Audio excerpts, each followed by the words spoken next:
Happy day, happy day. This your bruh, True Jew, your Ak, True Jew. Thank you for joining me for another hopefully edifying and powerful live stream. I hope that you had a beautiful Shabbat. So Shabbat Shalom to those who are just now exiting their Shabbat, wherever you may be. On my side, we've officially entered into the new day. And I'm going to go head on and welcome the family. If you're just now tuning in or you got the notification, thank you. All praises. Hey, bold righteousness, what it do? I thank you for joining me. Hey, and thank you for the comment. Thank you for the comment. I hope you had a blessed and eventful, restful Shabbat. I know we did on this side, so we want to give all praise and glory to the Most High. I'm going to be talking about, we will be talking about a great topic today. I want to be brief with the topic if possible because I want to drive home some serious points, some things that might have been confusing for us. And I really want to bring some sort of grounding to this topic. Okay? I want to bring some grounding to this topic. Shabbat shalom, shalom, shalom, awakened goddess. Thank you. I want to bring some, okay? And if there's any technical difficulties, y'all just hang on, just rock with me. And that's why I also want to be brief with this live stream, but we're going to get straight to it. So, ye are gods. Okay, what's going on with that statement? You look on your screen right now, you see Psalm chapter 82, verse 6. I said, you are Elohim, and all of you are sons of the Most High. Now, when we get into this topic, I know, and you all should know as well, that we have been inundated with the narrative, our narrative as Hebrew Israelites from a Christian perspective. And the thing about the Christian perspective is that it has been commandeered. Okay, it's been commandeered by those who have made themselves our enemies. And I have to be very transparent with this because I know there are many people who watch these live streams, even if they don't catch it immediately live. And I know that it can be very difficult to get through that mental blockage that this Bible, so called Bible, the scriptures, the Tanakh, the Torah, even the new writings that we call the New Testament, the whole volume of the book is the Hebrew Israelite narrative. Okay? Now, there are other nations obviously included within this narrative. What good story or what good movie wouldn't have protagonists, antagonists, main characters, extras? What movie can we watch today that doesn't have these qualities? If the film or the movie, the television show didn't have these qualities, we all know after watching a lot of TV and enough Netflix that the show wouldn't be worth its weight. It wouldn't be worth the time to watch it. And it's those shows are actually based off of our narrative, believe it or not. And the structure of those shows are actually based off our narrative. It's just unfortunate that today so many of us have been removed from the truth of the story in a whole that we allow outside influences to dictate our thinking in the way that we should approach the scriptures today. But the goal, as especially the men of Israel who have been awakened, the goal should always be to figure out different ways that we can connect with our people, different ways that we can drive the message home because we know that the time is short. Romans chapter 13, verse 11 tells us the time is near. Our salvation is nearer than we've ever thought. Okay? Our salvation is nearer than we've ever thought. The night is turning to day, and pretty soon grace and mercy is going to be gone away. Okay, so when we realize that grace and mercy is going to be going away because salvation is nearer, the salvation of our people is nearer than we've ever thought, right? So grace and mercy is almost out the door as well. And so we want to take full advantage of the time that we've been allotted because we also know that time has been shorted for the sake of the elect. or no one would be saved. Okay, so someone has to be here on this earth, on the surface of this earth, by the time Yahweh returns, Hamashiach returns. Some human has to be here. Some Israelite have to be here. Okay, so we're not going to get too deep into that part of the narrative, not today. But the point is that we have been given an opportunity to get our minds right, to get our thought processes right, and to really get back to a place where we can understand exactly what's going on, and particularly why we have been hated. Okay, the motivation for this particular study, it really has a root in why we have been hated by the nations. Okay, what is it really? What really at its core could it possibly be? What could it possibly be? Why, with no bias, absolutely no bias, why are we the greatest inventors on earth? Okay, and I'm talking about from the beginning all the way to now.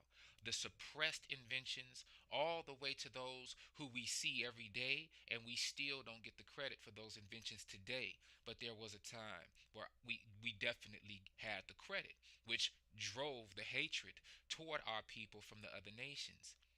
Why is it that we're the tallest, the strongest, the fastest, the quickest? Why is it that we have this book, these compilations of writings that have pretty much controlled the whole world? Why is it that that's the case? Why is it that we as a people were put through the absolute hardest form of bondage known to the humans on earth, and we somehow were brought through that? Now, is that of our own recognizance? Or is that something supernatural? Is there something else involved? Is there something else at play with our ability to survive the greatest form of oppression that anybody has ever seen? Now, what I don't want to do is sensationalize our oppression. If y'all been rocking with your bruh True Jew, you know I don't like the victimization card. You know I don't like that. You know, I'm one who likes to say, let's recognize the punishment that we received as men. You know, first of all, let's set a good tone, a great tone for our families, for our children, for our wives. Let's make sure that we really understand what's going on for our household. Then, instead of getting out of the victimization mind, well, instead of remaining in the victimization mind, let's look at the whooping that we received for what it is.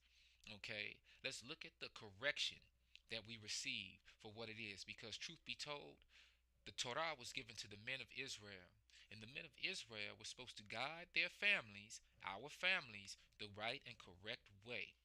If we would have done that, we would have never received chastisement, correction in the form of this great whooping that we have received as a people. Okay?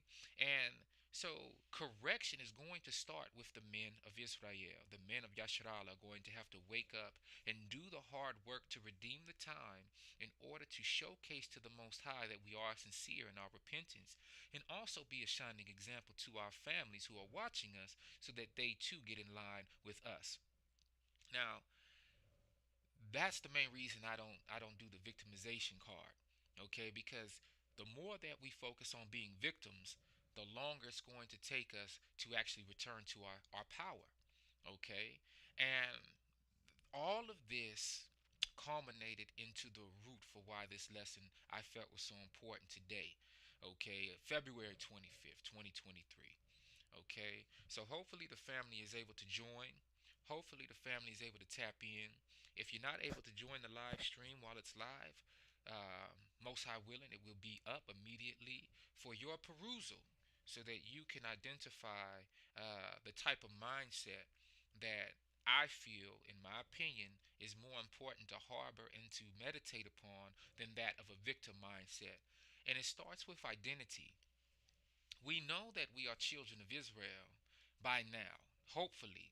If you are new to the truth and you are new to this channel and it just so happened the Most High had it pop up on your thread, welcome. Welcome back to the fold. Welcome back to the family. You are indeed a Hebrew Israelite. Okay? You are a Hebrew Israelite by blood, which means that this isn't a title. This isn't some sort of, well, it's a title, it's a designation. Okay? But what it is it's not a fad. Okay? It's not a game. It's not a trend. Okay? We're not talking about a religion here. We're talking about an actual people group that exists on the face of this earth who has conditions placed upon them which would be a sign and a way shower, not only to us who have had our names removed, our languages removed, our customs removed, our culture removed, been removed out of our father and motherland, but also to the rest of the nations who would look at us as peculiar people. Okay? Peculiar people. Emoyokaim. Emoyokai people, people who were able to get through all sorts of persecution and oppression and still be standing strong to this day, although most of us are indeed mentally destroyed. Okay? The goal is to get out of that mental destruction and to return to a fortified mentality. To return back to the Most High, it takes some work. It takes some work. It takes still yearn to see.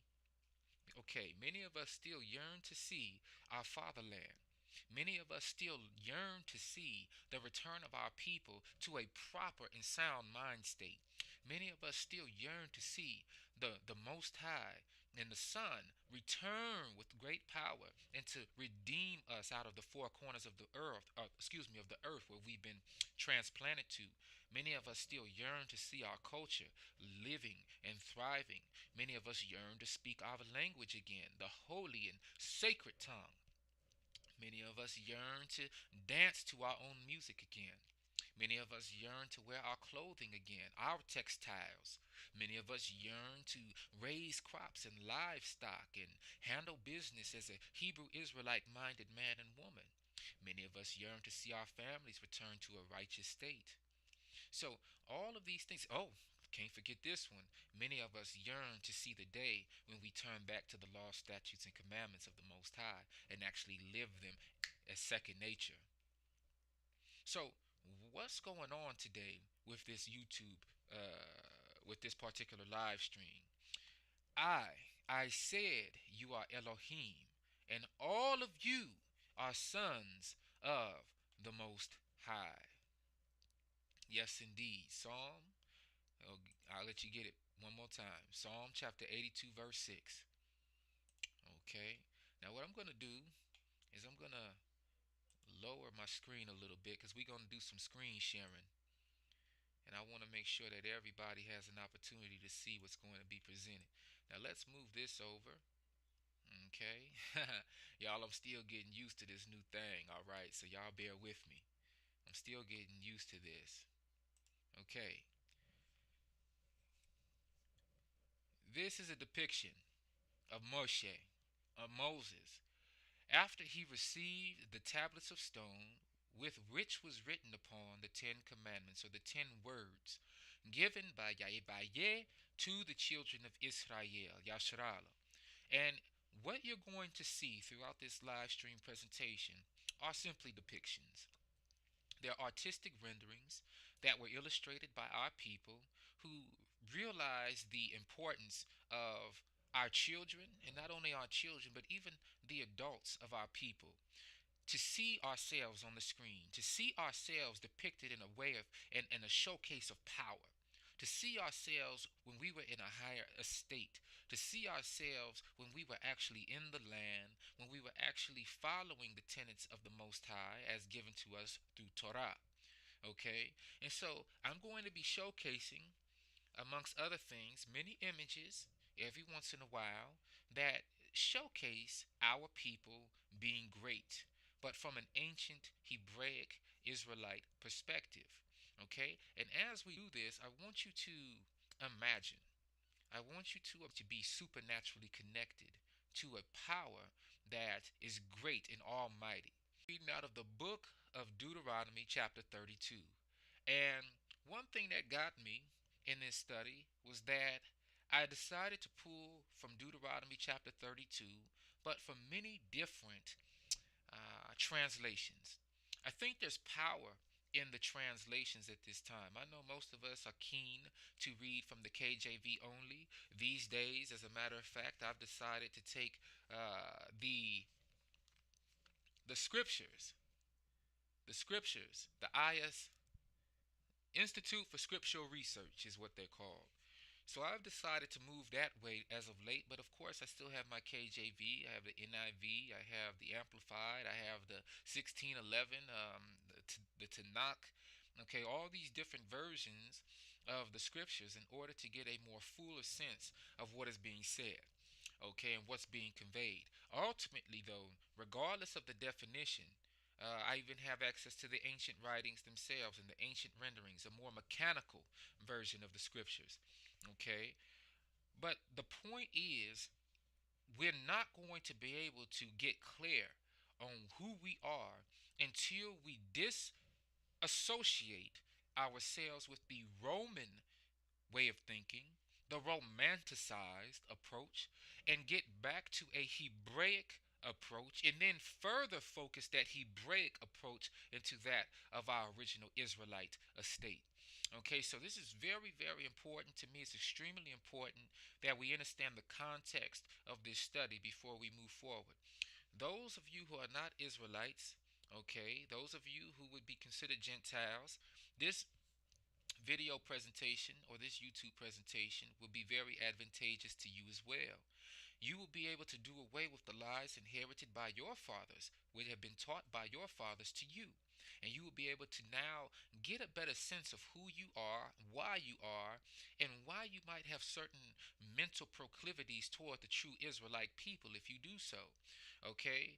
Israelites, kinsmen and kinswomen who would tap in this evening, of my flesh, of my blood, it is my hope that you are clear in who you are after this live stream and what your true and natural estate has always been, and the reason we were punished so greatly and so grossly for as long as we have been punished. Now, we know that 1,000 years with the Most High is as but a day.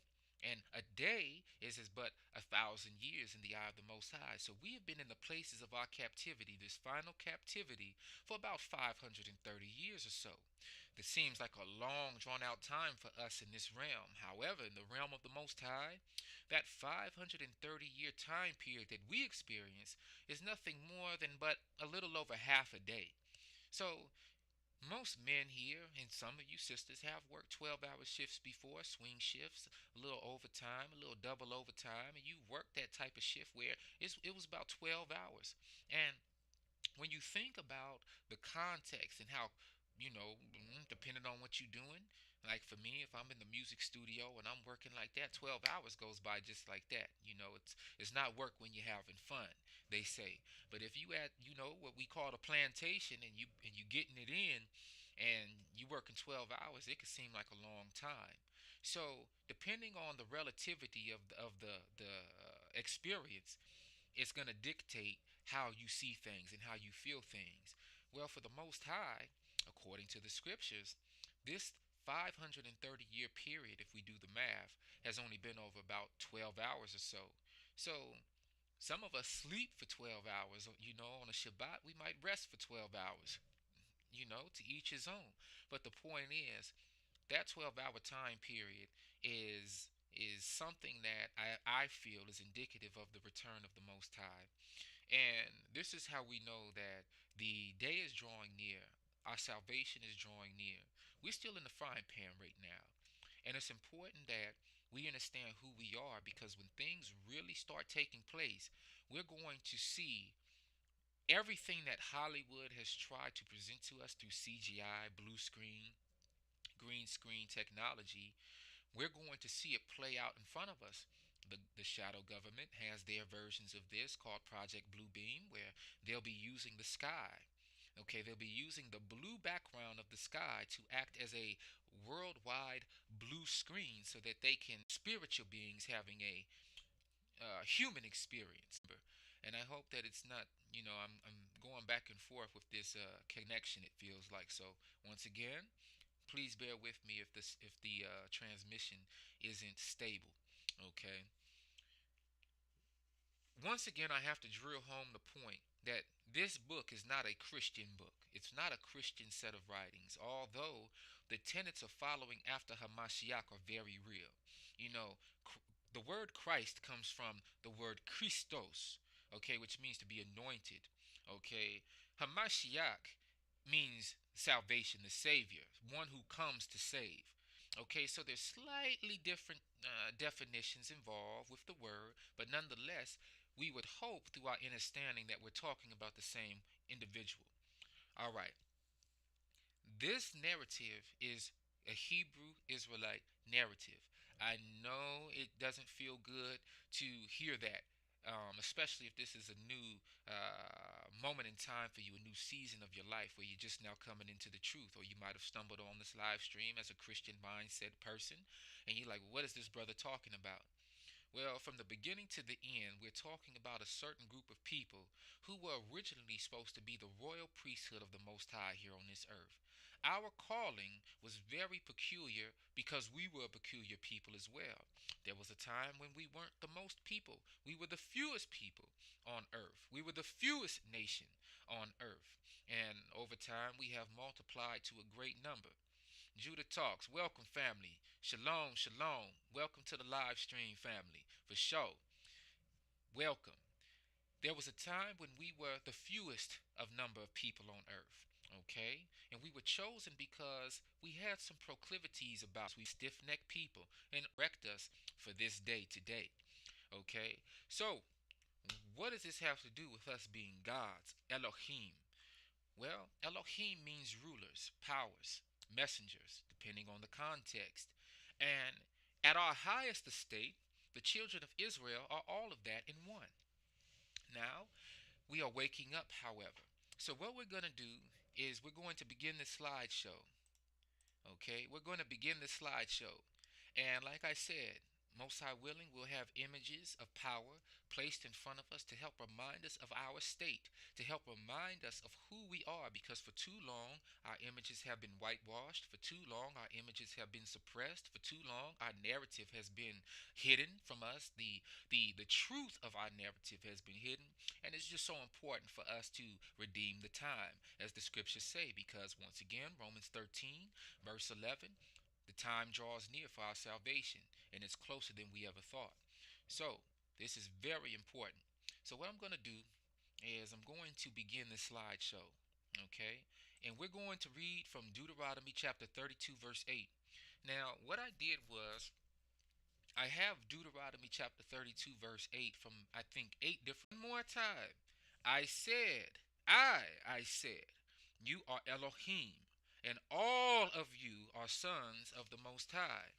Now, when the Christians hear this today, first of all, most Christians, they don't even pay attention to that verse. You know, most Christians, they only go out of the New Testament, period.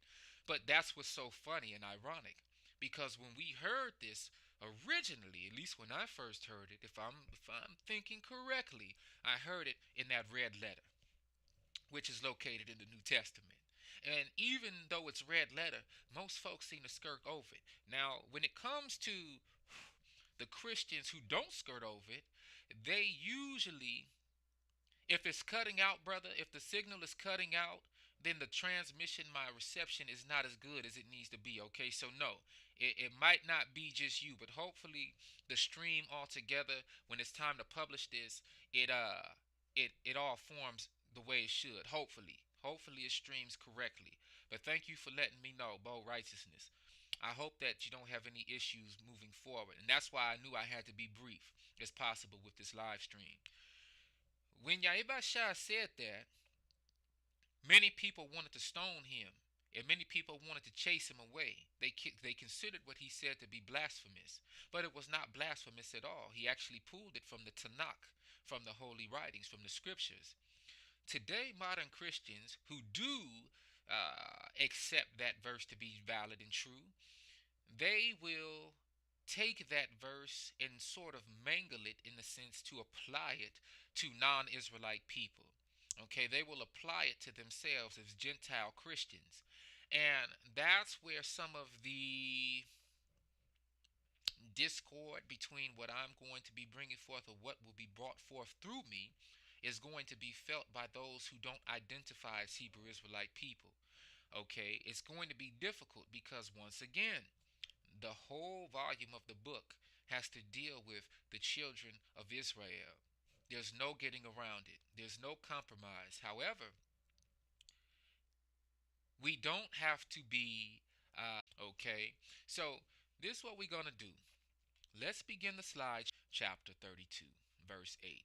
All right, now y'all bear with me. I'm still learning how to do this thing, and I want to make sure that when I do it right. Okay, so let's open this up and let's see if we can begin the slideshow.